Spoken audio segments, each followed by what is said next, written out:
ప్రపంచం మొత్తం తన వైపు తిప్పుకున్న అతి ప్రాచీనమైన హిందూ దేవాలయం. ఎన్నో వింతలు, ఆశ్చర్యపరిచే విశేషాలు, అంతుచిక్కని ప్రశ్నలు, అర్థమవని మాయలు. మనుషుల్ని చంపి తినే క్రూర జంతువు ఈ దేవాలయానికి కాపలా కాస్తుంది. ఈ దేవాలయం మన భారతదేశంలోనే అత్యంత పవిత్రమైన పుణ్యక్షేత్రం. తిరుమల తిరుపతి దేవస్థానం ఇప్పటి వరకు మొదటి స్థానంలో ఉంటే, ఒక్కసారిగా తనకంటూ ఒక స్థానాన్ని సంపాదించిన శ్రీ విష్ణు క్షేత్రం అదే కేరళ రాష్ట్రంలోని తిరువనమలలో ఉన్న అనంత పద్మనాభ స్వామి దేవాలయం.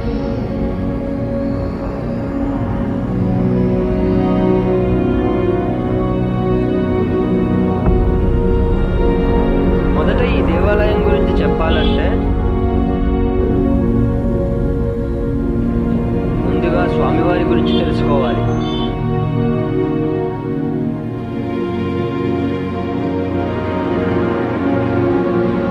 ఈ దేవాలయంలో స్వామివారు వైకుంఠ విష్ణుమూర్తిగా దర్శనమిస్తారు.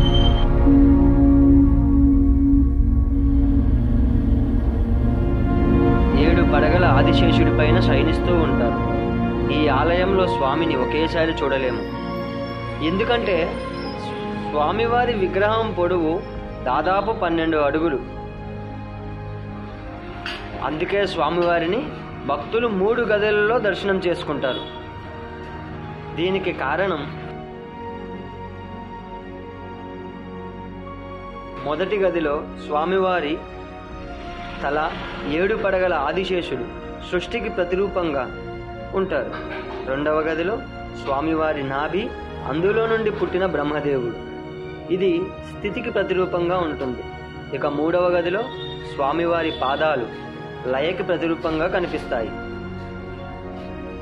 రెండవది ఆలయ దర్శనం. అనంత పద్మనాభ స్వామివారి దేవాలయానికి వెళ్ళే భక్తులు తప్పనిసరిగా మగవారు అయితే పంచెలు, ఆడవారు అయితే చీరలతో వెళ్ళాలి. ఇది నేను స్వామివారి దేవాలయానికి వెళ్ళి చూశాను కాబట్టి చెప్తున్నాను. ఎందుకంటే ఈ దేవాలయంలో చిన్న, పెద్ద, ఎక్కువ, తక్కువ అనే వివక్షత ఉండకుండా ఈ సాంప్రదాయం ఉంది.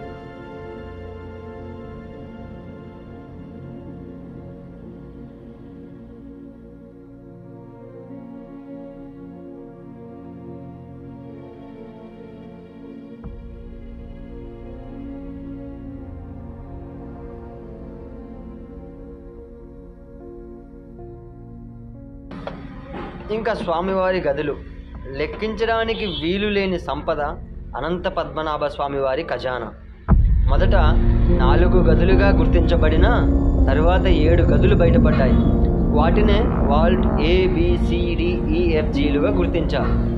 వాల్ట్ B తప్ప మిగతా గదులను తెరవగా ఎవ్వరూ ఊహించలేని సంపద అందులో ఉంది. స్వామివారి ఆభరణాలు, నగలు, బంగారు నాణాలు, వజ్రాలు, మరకతమణులు ఇలా ఎన్నో బయటపడ్డాయి.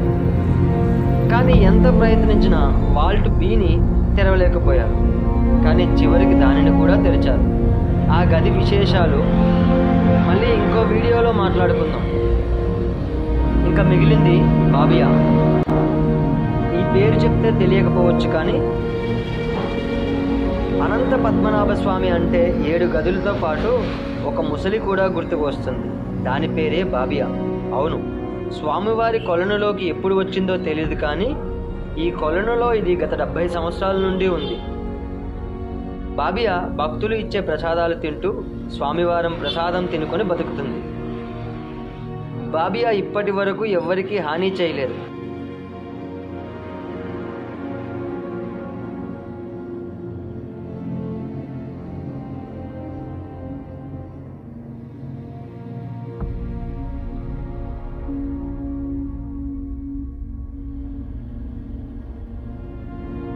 అలాగే బాబియాని సాక్షాత్తు విష్ణు స్వరూపంగా భావిస్తారు. బాబియాకి స్వామిని దర్శించుకోవాలన్నప్పుడు అర్ధరాత్రి పూట గర్భగుడిలోకి వెళ్ళి చూసేది. బాబియా ఉన్న కొలనులో ఎన్నో చేపలు ఉండేవి, కానీ వాటిని తినేది కాదు. అంటే అర్థం చేసుకోండి ఈ ముసలి ఎలాంటిది అని. సో చూసారుగా ఫ్రెండ్స్, పద్మనాభ స్వామి వారి ఆలయ చరిత్ర చాలా ప్రత్యేకమైనది, విశిష్టమైనది. మీరు కూడా వెళ్ళి ఒకసారి దర్శించుకోండి. ఈ వీడియో మీకు నచ్చితే లైక్ చేయండి, షేర్ చేయండి, అలాగే సబ్స్క్రైబ్ చేసుకోండి. ఓం నమో నారాయణాయ.